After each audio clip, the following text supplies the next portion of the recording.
বিসমিল্লাহির রহমানির রহিম। আসসালামু আলাইকুম। কেমন আছেন সবাই? আশা করি আল্লাহর রহমতে সবাই ভালো আছেন, সুস্থ আছেন। আলহামদুলিল্লাহ, আমরাও ভালো আছি, সুস্থ আছি। আজকে শুধু আপনাদের মাঝে শেয়ার করব রান্না রান্না করেছিলাম এগুলা শেয়ার করব, আর কোনো কাজের ভিডিও শেয়ার করব না। আজকে যে সবজিগুলা রান্না করব এগুলা বাংলাদেশ থেকে আনা সবজি, এগুলা রান্না করব। বাগার দিয়ে আমি চুলায় দুইটা বসিয়ে দিয়েছি পাতিলের মধ্যে। এখানে আমি ইসা দিয়ে কচু শাক রান্না করব। 2 পিস লেবু দিয়ে দিলাম। কচু শাক খাওয়ার সময় গলা চুলকায়, তাই লেবু দিলে, যে কোনো টক জাতীয় কোনো কিছু দিলে চুলকায় না। আমি সবসময় লেবু দিয়ে থাকি, তাই 2 পিস লেবু দিয়ে দিলাম। এখন আমি কচু শাক দিয়ে দেব। আর ওইদিকে আমার ছোটো মেয়ে নাসিহা বলতেছে ও পরোটা খাবে, ওর হাংরি লেগে গিয়েছে, তাই আমি পরোটা বসিয়ে দিয়েছিলাম। 3 চুলায় 3টা বসিয়ে দিয়েছি। 2 চুলায় রান্না করতেছি, আর 1 চুলায় আমার ছোটো মেয়ে বলতেছে পরোটা খাবে, পরোটা বসিয়ে দিয়েছি। এই কচু আমার ছোটো বোন আমাকে দিয়েছে। আমার আম্মা এই ফ্রাই প্যানটা আমাকে দিয়েছিলেন। আম্মার দেওয়া ফ্রাই প্যানে বোনের দেওয়া কচু শাক রান্না করতেছি। আর আমার বোন এইভাবে কচু শাক করিয়ে দিয়েছে, বয়েল করে আর কি, সিদ্ধ করে এইভাবে করে দিয়েছে, ফ্রোজেন করে কন্টেইনারে করে। আমি প্রথমে ভেবেছিলাম কিছুটা রাখবো, পরে ভাবলাম না, পুরোটা দিয়ে দিয়েছি সবটুকু। নাড়াচাড়া দিয়ে আমি ঢাকনা দিয়ে ডেকে রাখবো। আর ওইদিকে আমি বাগার দিয়ে বসিয়েছি, ডুগি রান্না করব। ছোটো ডুগি যেটা নিয়ে এসেছিলাম, ডুগি রান্না করব।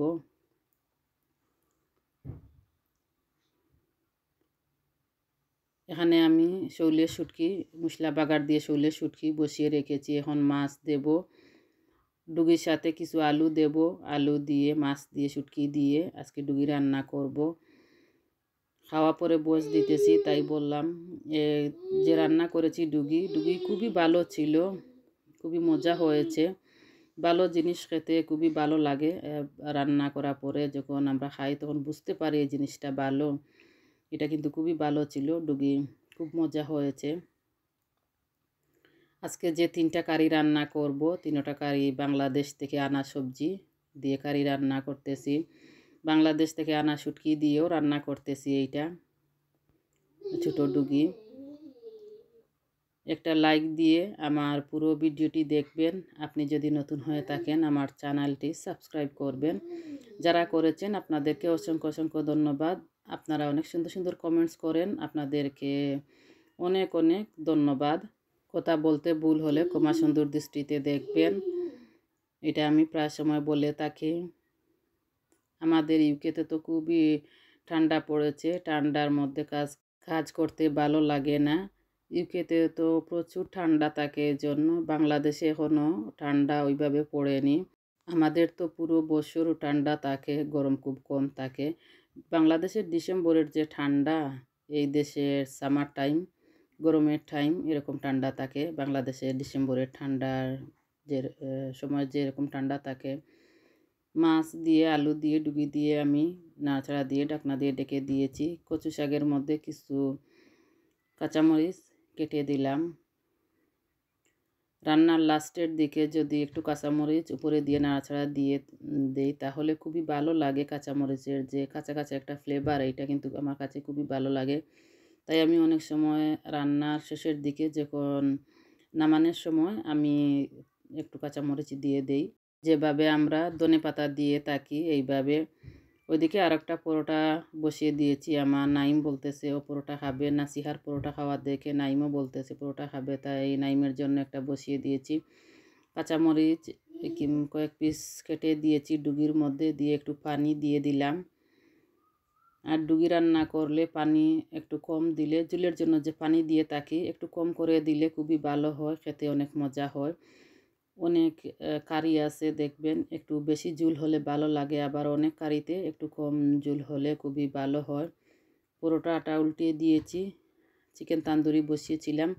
বাচ্চারা তো আর এগুলা খাবে না, কচু বা ডুগি এগুলা খাবে না, তাই বাচ্চাদের জন্য আমি তান্দুরি আর পোলাও আজকে করতেছি। কচু নামিয়ে নিয়েছি। এদিকে জালি কুমড়া যেটা বাংলাদেশ থেকে এনেছিলাম অর্ধেকটা খেয়েছিলাম আর অর্ধেকটা রয়ে গিয়েছিল, তাই জালি কুমড়া কাউকে দেইনি, আমার ননা শাশুড়িকে যাকে কাউকে দেইনি, আমি একা এটা খেয়েছি। একটাই নিয়ে এসেছিলাম, অর্ধেকটা আগে রান্না করে খেয়েছি আর আজকে অর্ধেকটা রান্না করতেছি। সাথে গোয়াল মাছও দিয়ে দেব, গোয়াল মাছ দিয়ে জালি কুমড়া রান্না করব।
এই পাতিলের মধ্যে সাদা পোলাও করব।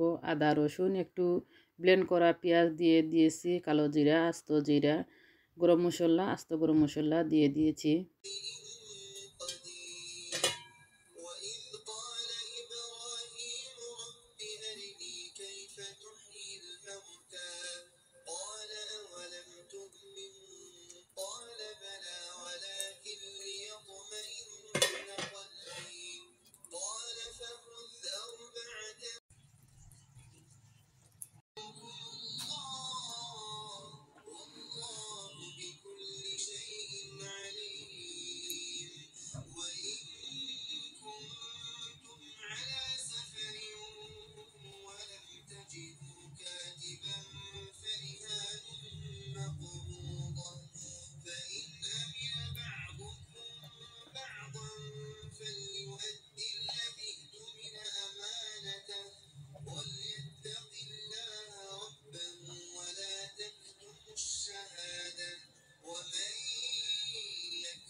আমি যখন কাজ করি তখন কোরআন তিলাওয়াত অন করি, এতে আমার কাজ করতে একটু বোরিং লাগে না, ভালোই লাগে। কোরআন তিলাওয়াত শুনতে শুনতে কাজ করে নেই।